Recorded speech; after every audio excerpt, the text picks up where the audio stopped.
बार की बात, ठाकुर जी गौचारण के लिए जा रहे तो मैया ने पादुका पहनाई। ठाकुर जी बोले मैया जी कहा पहना रही है? ठाकुर जी बोले लाला पादुका है, तू गैया चरावे जावे वो कहीं कांटे पामन में लग गए तो। ठाकुर जी बोले हाँ मैया पहना दे। अच्छा एक काम और कर, बोले कहा। ठाकुर जी बोले 9 लाख पादुका और ले गया मैया, सबरी गैया इनको भी पहना दे। जी सबरी गैया भी जामे, बेचारी इनको कांटे लग जाएंगे, इनके खुर में कोई दिक्कत है जाएगी। यशोदा मैया जोरते हंसी, हंस के बोली लाला तू भी बड़ो भोर हो है। अरे जी गैया ये पादुका ना पहने। ठाकुर जी बोले काय को ना पहने? अरे लाला जी तो जीव है, जी तो जानवर हैं, इनके तो खुर हो में, इनके पाम थोड़ी हो में। ये तो हमारे पाम हो में या हमें पादुका चाहिए, हमारे पावन में कांटे लग जाएं, इनके थोड़े ही पामन, इनके तो खुर हैं, जी तो जानवर हैं। ये सुनते ही ठाकुर जी की आंख लाल पड़ गई, गाल लाल पड़ गए, नेत्रन ते आंसू गिरन लगे, धड़ाम ते गिरे नीचे और सिर पटक पटक के ठाकुर जी रोमे, अपनी सबरी बेनी खोल दी, अपने घुंघराले केस खोल दिए, माला ने उतार उतार के फेंके। मैया बोली लाला का है वो? और ठाकुर जी निकर निकर के भगे, जितनी मटकी धरी सब फोड़े आए, पूरा घर इकट्ठो है। वो बोले भैया का है रो है? बाद में दिखाई दियो लाला, बोले कथा सुना दे। तो क्या बता रहा हूं मैं? हाँ ठाकुर जी ने सबरे केस खोल लिए, माला उतार उतार के फेंकन लगे, मटकी ने फोड़न लगे।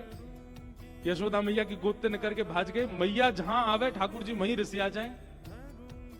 नंद बाबा ने गोद में लिए, महातु भागन लगे, जैसे तैसे ठाकुर जी को पकड़ के बैठा। बोले लाला भयो का बता तो सही।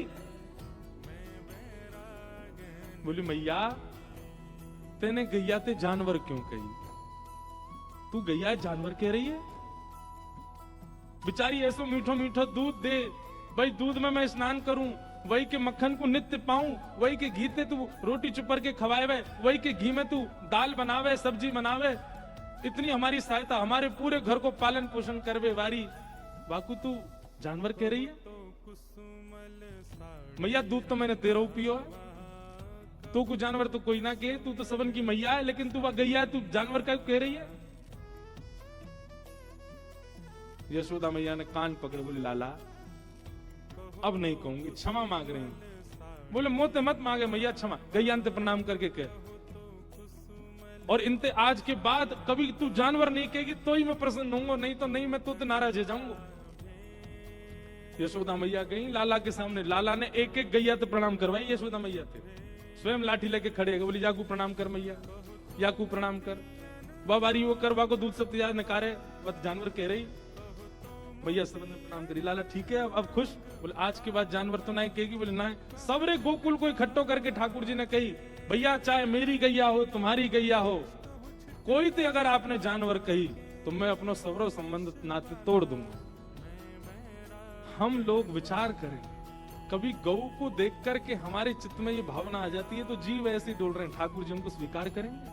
कभी नहीं। इसलिए एक बात यह भी जोड़िए कि आप वैष्णवों से प्रीति करते हैं, भगवत जनों के प्रति प्रेम रखते हैं, इसका मतलब ये नहीं है कि केवल तिलक वारे, शिखा वारे, धोती वारे यही वैष्णव है, इन्हीं के प्रति प्रीति भाव रखनी है। कहीं पर सींग हो, गल कंबल हो, सुंदर खुर हो और गौ माता भी दिखे, भली थोड़ी देर कहीं जा भी रहे हो, नेक देर रुक करके हृदय से लगाओ, और नहीं रुक सको तो जब देखो तो प्रणाम ही कर दो। ये ठाकुर जी की मैया डोल रही है, ठाकुर जी की मैया है, ठाकुर जी को सबसे प्रेम यही से है, वहां के प्रति कभी जीव की भावना नहीं। हम तो एक बात कथा में कहें कि गौ गोबर और गौ मूत्र से यदि आपको दुर्गंध का अनुभव होता है तो ठाकुर जी को आपसे दुर्गंध का अनुभव होता है। गौ गोबर और गौ मूत्र और गैया के प्रति कभी ऐसी भावना नहीं आती, ठाकुर जी आपसे प्रसन्न।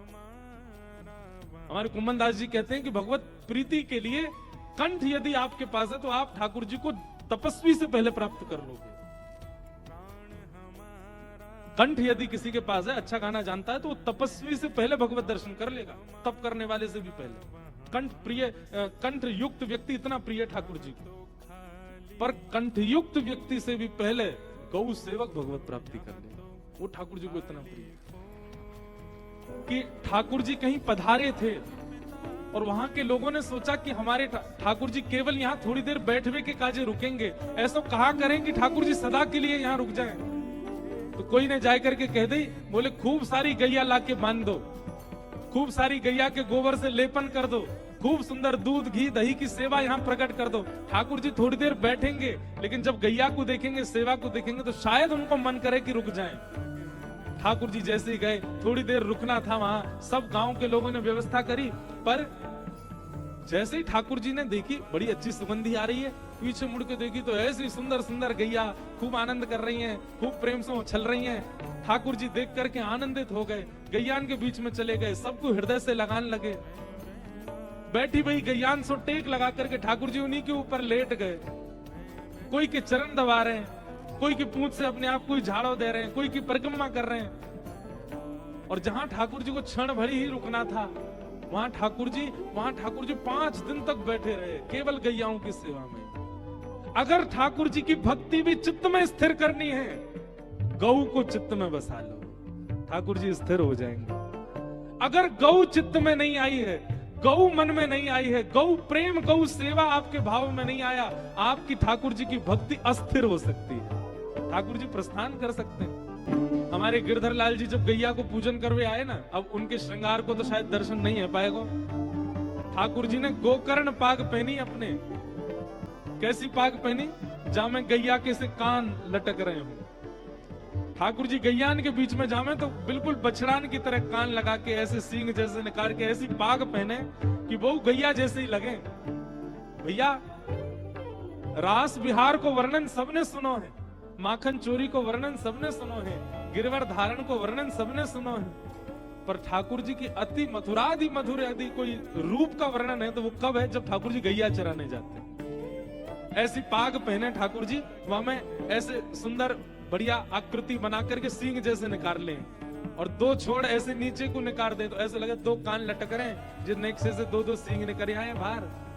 ठाकुर जी गले में मोती नहीं पहनते, ठाकुर जी गले में स्वर्ण का श्रृंगार नहीं करते। गौचारण करने जाते तो गैयान के पैरन को बांधे वाली लोमना कोई गले में धारण कर ले, वही लोमना कोई बाजूबंद बना ले, वही लोमना कोई अपने कमर पे बांध ले, अपने घुंघराले केशन को खोल करके, और ऐसे अपने कंधा पे एक बड़ो सो बांस लटकाए के वाप दोनों हाथ टांग करके मधुर चाल चलते भय ठाकुर जी जामे।